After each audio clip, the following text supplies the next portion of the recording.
জীবনে সবকিছুই আপেক্ষিক। কারোর মার্সিডিজ থামছে অন্ধকারের নিষিদ্ধ পল্লীতে, ঘরে অপেক্ষারত স্ত্রীর দীর্ঘশ্বাস। কেউ বা ভাঙা ঘরে থেকে স্ত্রীকে নিয়ে অবিরাম স্বপ্নের জোয়ারে ভেসে চলেছে।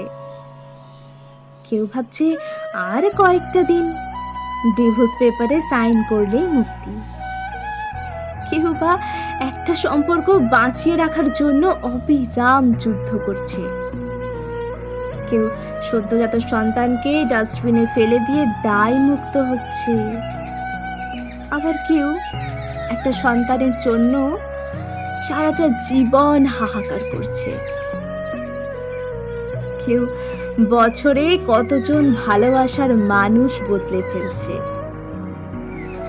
কেউ আবার তার ভালোবাসা মানুষের জন্য বছরের পর বছর অপেক্ষা করে চলেছে।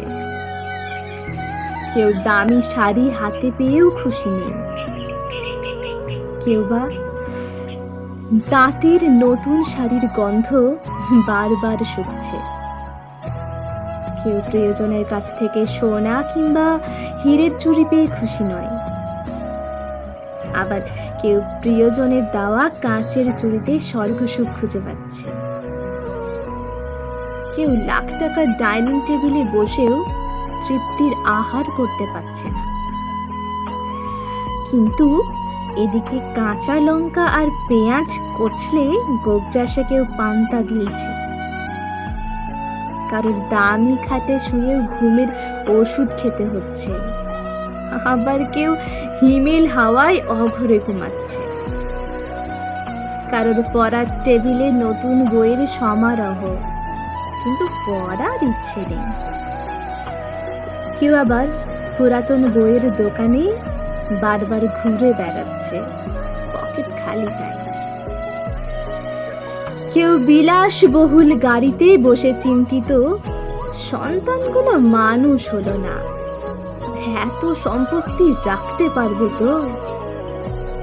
কেউ বা পায়ে হেঁটে পথ চলতে চলতে ভাবছে সন্তানকে তো মানুষ করতে পেরেছি, ঈশ্বর চাইলে ওরা নিজেরাই জীবন গড়ে তুলবে নিজেদের।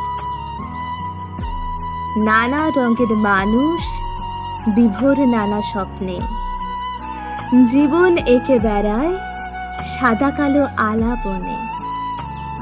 আসলে এটাই বাস্তব। সুখ এবং শান্তি সর্বদাই আপেক্ষিক। কারোর সব থেকেও সুখ জিনিসটা নেই, আবার কারোর সবকিছুর ঘাটতি থেকেও সুখটা আছে। কেউ দুবেলা খাওয়ার জন্য সারাদিন হাঁটে, আবার কেউ দুবেলা খাবার হজম করার জন্য হাঁটে। জীবন যেখানে যেমন।